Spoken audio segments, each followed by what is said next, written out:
अक्सर हम गार्डनिंग करते हैं और हमें गार्डनिंग करते हुए काफ़ी ज़्यादा प्रॉब्लम आ जाती है। तो उसके लिए दोस्तों मैं लेके आ गया हूँ आपके लिए बेहतरीन सा वीडियो गार्डनिंग हैक पार्ट 6। तो एंड तक देखना ताकि सारी इन्फॉर्मेशन आपको मिल सके।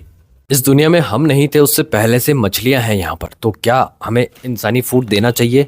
मुझसे ये सवाल इतना ज़्यादा पूछा जाता है। तो ये रहा दोस्तों फिश का खाना, और मैं बताता हूँ आपको मैं अपने टब में खाना देता हूँ या नहीं, और आपको क्या करना चाहिए।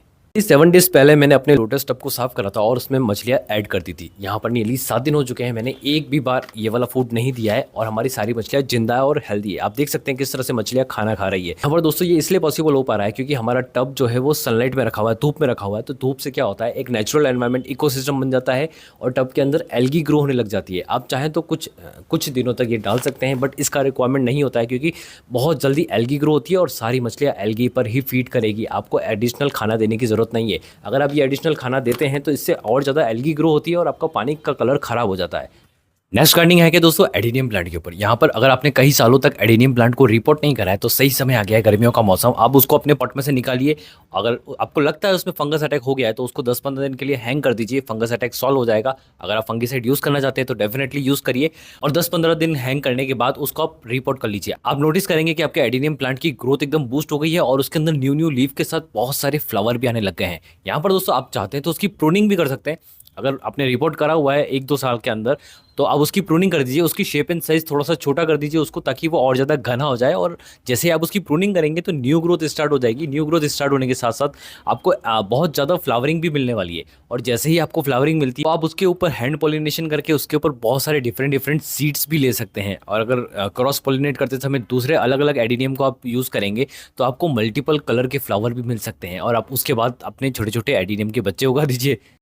नेक्स्ट गार्डनिंग है कि हाउ टू मेक टावर, और यहाँ पर एक पुदीना या फिर मिंट के पौधे का हम टावर बनाएंगे। और यहाँ पर टावर बनाने के लिए बहुत सारी चीज़ों का रिक्वायरमेंट होता है और बहुत आसान तरीके से आप इसको बना सकते हैं। सबसे पहले आपको चाहिए होगी एक जाली, ग्रीन कलर की जो टी गार्ड आता है ना, वो चाहिए होता है। और उसको आपको एक फिट करना है एक बड़े से पॉट के अंदर, और पॉट का साइज़ थोड़ा सा बड़ा होना चाहिए ताकि हम जब उस टावर के अंदर मिट्टी भरेंगे तो हमारा जो टावर है वो इधर उधर गिरना नहीं चाहिए। उसके बाद दोस्तों आपको लेनी है एक ब्लैक कलर की पॉलीथीन। यहाँ पर दोस्तों जो आप डस्टबिन के ऊपर पॉलीथीन यूज़ करते हैं डेफिनेटली उसको यूज़ कर सकते हैं, या फिर अगर आपके पास ग्रीन नेट है तो उसको यूज़ करिए, या फिर कोई और पॉलीथीन है तो उसको यूज़ करिए। ठीक है, पॉलीथीन इसलिए यूज़ करेंगे क्योंकि हम जो ट्री गार्ड के अंदर जो होल्स होते हैं वहाँ से मिट्टी बाहर नहीं आएगी। अब यहाँ पर जब आप सारा सेटिंग कर लेंगे उसके बाद आप यहाँ पर ध्यान रखना कि आपका जो टावर होता है वो वजन के कारण इधर उधर हिले ना, इसलिए हम कुछ स्टिक्स भी उसके ऊपर बांध देंगे। इससे अब हमारा टावर स्टेबल हो गया है। अब हम मिट्टी भर के हमारे टावर को रेडी कर देते हैं। और उसके बाद दोस्तों यहाँ पर आपको यूज़ करने हैं छोटे छोटे मिंट के कटिंग। यहाँ पर छोटे छोटे मिंट के कटिंग आप कैसे लगाने हैं उसका तरीका भी बहुत ईजी होता है। आप कोई भी एक पॉइंटेड चीज़ ले लीजिए और आपकी जो पॉलीथीन है उसमें छोटे छोटे होल्स करिए। होल्स करने के बाद आपको अपनी 2 से 3 कटिंग एक मिनट की उस होल में डालने हैं।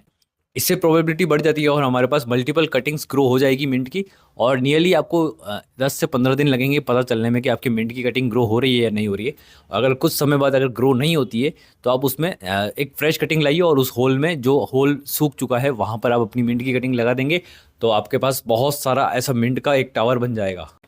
फाइनली दोस्तों कटिंग्स लगाने के बाद आपको सिर्फ और सिर्फ वेट करना है आपकी कटिंग की ग्रो होने का, और यहाँ पर आपको एक बहुत ही बेहतरीन सा मिंट का टावर मिल जाएगा। सब्सक्राइब कर लेना क्योंकि इसका एक डिटेल वीडियो मैं जल्दी डालने वाला हूँ जैसे हमारा टावर रेडी हो जाता है। नेक्स्ट गार्डनिंग है कि दोस्तों लीफ कंपोस्ट। यहाँ पर अगर आप कंपोस्ट बनाना चाहते हैं तो बिल्कुल सही मौसम है। अब यहाँ पर जैसे ही पतझड़ का मौसम स्टार्ट होता है आपको ध्यान रखना है कि आपके बड़े बड़े पेड़ों में से बहुत सारे पत्ते गिर रहे हैं। फॉर एग्जांपल नीम का पौधा, या फिर आप ऐसे प्लांट सेलेक्ट कर सकते हैं जिनकी पत्तियाँ गिर जाती है। तो आप एक झाड़ू लीजिए और सारी पत्तियाँ इकट्ठी कर लीजिए और बस आपका काम हो गया। आपको सिर्फ बेसिक इंग्रेडिएंट चाहिए। और ये दोस्तों ये फर्टिलाइजर नाइट्रोजन रिच फर्टिलाइजर है। मतलब जैसे ही लीफ कंपोस्ट आप किसी भी प्लांट के अंदर डालते हैं ना तो वो प्लांट की ग्रोथ एकदम बूस्ट मारती है। इसको बनाना बहुत आसान है दोस्तों। यहाँ पर आपको बहुत सारे पत्ते इकट्ठे करके रखने हैं। एक पॉट ले लीजिए या फिर एक ग्रो बैग ले लीजिए, उसमें डाल दीजिए सारे पत्ते, और आपको यहाँ पर ये जो फर्टिलाइजर मिलेगा ना ये 6 महीने बाद मिलेगा। तो आप बिल्कुल भी इसमें जल्दबाजी मत करना। अब यहाँ पर आपको एक लेयर बाई लेयर बनानी है। यहाँ पर एक लेयर पत्तों की रहेगी, एक लेयर मिट्टी की रहेगी। मिट्टी है तो मिट्टी, नहीं तो फिर कंपोस्ट भी डाल सकते हैं। कंपोस्ट डालने से थोड़ा सा फास्ट हो जाता है सारा प्रोसेस। धीरे धीरे एक लेयर करके आप पूरा पॉट भर दीजिए और बस उस पॉट को साइड में रख दीजिए। और आप हर दूसरे तीसरे दिन उसमें पानी डाल सकते हैं ताकि मॉइस्चर मेंटेन रहे और माइक्रोबियल एक्टिविटीज होती रहे उसके अंदर, और धीरे धीरे करके आपको कंपोस्ट भी मिलता रहे। और आप ये ध्यान रखना कि उसको शफल करना बिल्कुल मत भूलना, और पूरे जो कंपोस्ट का बिन है उसको आप फुल डे ऑफ सनलाइट में रखना। इससे आपकी कंपोस्टिंग बहुत फास्ट हो जाएगी और आपको एक डेफिनेटली डार्क ब्लैक कलर की जो मिट्टी वाला जो मिक्सचर मिलेगा वो होगा लीफ कंपोस्ट, जो आप अपने किसी भी पौधे में डाल सकते हैं। तो ये प्रोसेस दोस्तों आपको अभी करना होगा, क्यों? क्योंकि अभी ही पतझड़ का मौसम है, बाद में तो आपको पत्ते मिलेंगे ही नहीं। यहाँ पर दोस्तों एक और फैसिलिटी, अगर आपकी छत पर छोटा सा गार्डन है तो अभी बहुत सारे पेड़ पौधों में से पत्ते गिर रहे हैं, तो उन सारे पत्तों को इकट्ठा करिए, मैं भी करने वाला हूँ, और उसको एक गमले में डाल दीजिए, बस आपका काम हो जाएगा। 6 महीने बाद आपको बहुत बेहतरीन खाद मिलने वाली है।